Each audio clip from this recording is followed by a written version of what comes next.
Hello mga B! Kumusta ang tulog nyo? Yung akin? Sobrang himbing! Salamat sa back at foot massage ko kahapon, tulog mantika ako kaninang gabi.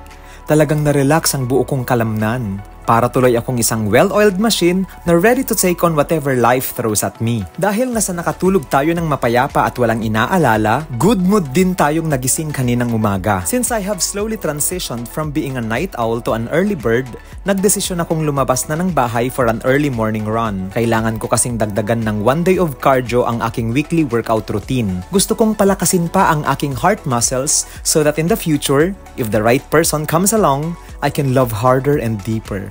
Keme, ang totoong rason, gusto kong itrain ang aking katawan na mas maging resilient pa sa mga pagbabagong idudulot ng aking pagtanda. Alam niyo bang habang tayo ay nagkakaedad, mas nagiging marupok ang ating mga buto at nagkakaroon tayo ng muscle wasting? More than just feeling good at looking good, health at longevity ang mga tunay na dahilan kung bakit ko pinipilit ang aking sarili araw-araw para mag-workout. Balewala ang lahat ng ating pinaghihirapan kung maaga din lang naman tayong tatawagin sa itaas.